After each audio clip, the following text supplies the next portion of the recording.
All right, so basically I've taken the same RC circuit. We're still assuming R is equal to 1 kilo ohm. We're still gonna assume C is 1 microfarad. And we're still looking at frequency response. So we know, of course, that our transfer function, 1 over 1 plus j omega RC, we derived that way previously in this module. And we took the magnitude of that transfer function and we found the phase of that transfer function. And this was our magnitude right here, square root of 1 over 1 plus omega RC squared, or we could rewrite this as the square root of 1 over 1 plus 2 pi FRC squared. Of course, those are equivalent. And our phase was minus the tan inverse of omega RC, which of course we could rewrite as minus the tan inverse of 2 pi FRC. All right, and so the only difference here for Bode plots is my phase stays exactly the same, right? I'm not going to change anything about my phase. And so my phase plot is going to look exactly the same as it did previously, right? My magnitude, however, is the magnitude that we found, which is this guy, or this one here.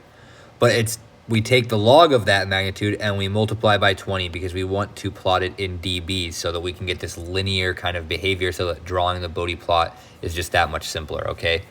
And so this, again, this is the industry standard. This is important to learn because it is the standard. So you need to be able to interpret these plots. And that's why I'm teaching this. It's not just we're arbitrarily taking the log and arbitrarily multiplying by 20. That's the reason for this slide here. If you haven't watched this video yet, please go ahead and do that, where I discuss why we take the log and why we multiply by 20. And so once we take the log and multiply by 20, we have the voltage gain magnitude in dBs. Okay, so let's go to the next slide. I've already got the axes ready for us. And so, of course, the magnitude of V out over V in is what we're plotting on this one, right? And that's going to be 20 times the log of 1 over, this is equivalent, hopefully you see that, 2 pi FRC squared. I already put this into my calculator, so we can just throw some values in and plot so that we don't take too much time. I'm gonna move this down here a little bit. And then of course my phase, V out over V in, my angle, is minus the tan inverse of 2 pi FRC, which we haven't changed anything about the phase. So from frequency response without dBs and not Bode plots to Bode plots, the only thing that changes is the magnitude is now scaled by 20, and we're taking the logarithm of the magnitude, okay? We're taking the logarithm first and then scaling it by 20. And the reason is, of course, what we talked about in the last video, because we want voltage gains and not power gains, and bells and decibels were originally used for power gains. Okay, so let's go ahead and do this. I've got all these values here in my calculator. So at a value of 1 for frequency, for F, right? I basically have a function here of F. I know my R and my C values. I'm plugging in different values for F on this F axis here. Maybe I should write that. This is F in hertz on both of these. And so let's go ahead and plot the magnitude first.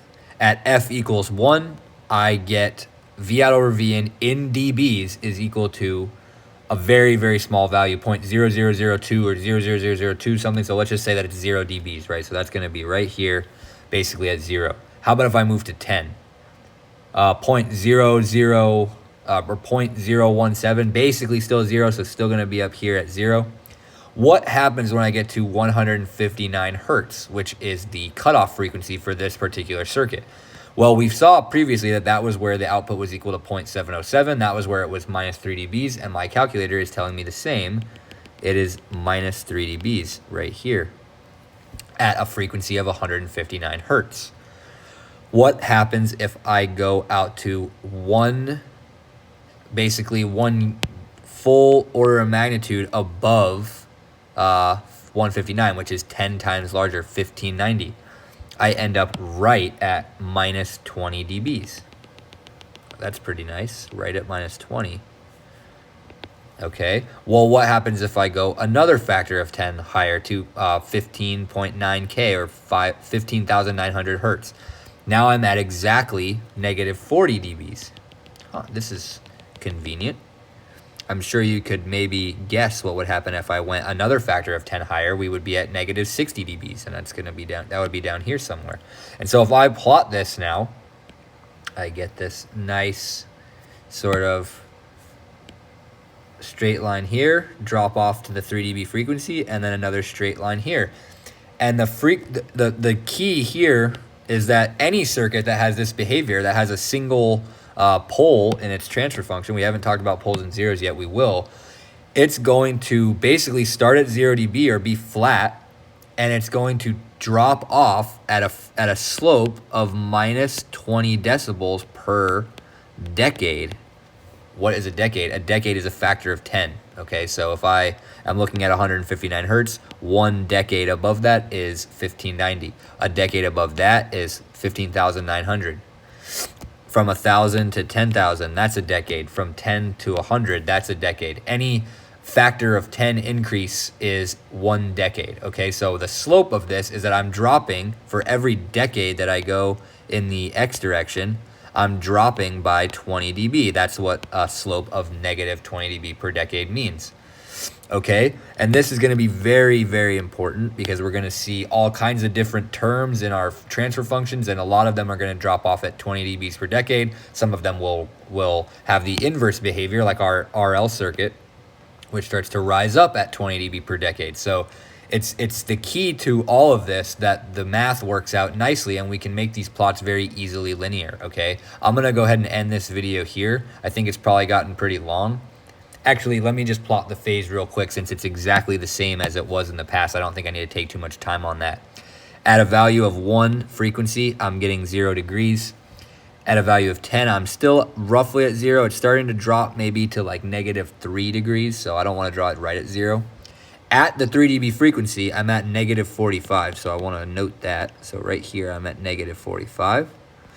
At a decade above, so at 1590, I'm at 85, which is basically almost to 90, but not quite. And then at 2 decades above, I am definitely right there at 90 degrees. So that's going to be right here. And so this is my phase plot, which looks almost exactly the same as it looked previously. Actually, it is exactly the same as it looked previously, but I picked some different points this time, different frequencies, but the behavior is exactly the same. Okay, so that's our magnitude and our phase Bode plots. Okay, so these right here are Bode plots for our RC circuit. Okay, so we have now sketched our Bode plots for the RC circuit, which is just the same frequency response that we sketched previously. The only difference is instead of just plotting the magnitude straight up in linear, we took the log of that and we multiplied by 20 and we plotted our magnitude in dBs on the y-axis, okay? And we get this nice straight line plot, which has a straight line straight to the cutoff frequency and then another straight line that drops off at 20 dB per decade. Okay, so I'm gonna go ahead and end this video right here, and I don't really know what I'm covering in the next video. Oh, that's right, we're gonna get into the S-plane and poles and zeros and all the fun stuff about frequency response that we haven't talked about yet. So I'm gonna go ahead and end this video, and we'll see you in the next one.